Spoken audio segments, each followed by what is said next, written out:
The dangerous part is this: nobody has to openly oppose AFTA for it to fail. Governments simply have to stop treating it as urgent. That risk is very real. Scenario 3: the patchwork. And that brings us to what may be the most realistic outcome. The patchwork. Because Africa is not operating as one unified market. It's operating as multiple regional systems. ECOWAS in West Africa, the East African Community, SADC in Southern Africa. Many of these blocs already have their own trade frameworks and customs arrangements. In the patchwork scenario, regional integration succeeds faster than continent-wide integration. Trade grows inside East Africa. Manufacturing corridors strengthen in Southern Africa. West African markets become more interconnected. But linking all those regions together remains difficult. And there's another major factor changing the equation: digital trade. A fintech company in Lagos can serve customers in Nairobi today. A software startup in Kigali can reach clients in Cape Town instantly. Digital services move faster than trucks. In many ways, the internet is already creating the connected African market that physical infrastructure still struggles to build. So under the patchwork scenario, Africa does integrate just unevenly. By 2035, intra-African trade may rise to 25 or even 30%.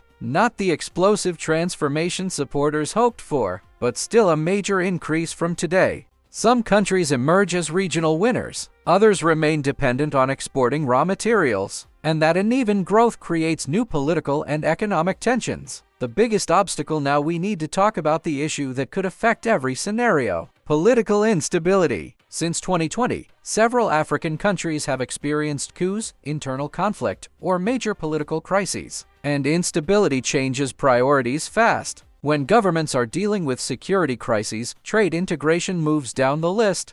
And large-scale economic integration depends on trust. Trust between governments. Trust in institutions. Trust that agreements signed today will still matter tomorrow. You cannot build a continental market without political stability. So which future is most likely? Here's my assessment. The boom requires almost everything to go right. The gridlock requires almost nothing to go right. The patchwork happens when progress is real but uneven. And honestly, that's where Africa appears to be heading right now. Regional blocs are integrating faster than the continent as a whole. Digital trade is growing faster than physical trade. And implementation remains inconsistent from country to country. But the story is still being written, because 3 developments could completely change the trajectory: massive infrastructure investment connecting African regions, successful digital customs systems that reduce border delays, or a major global economic shock that pushes African countries to rely more heavily on continental trade. If those things accelerate over the next 5 years, the boom becomes far more realistic.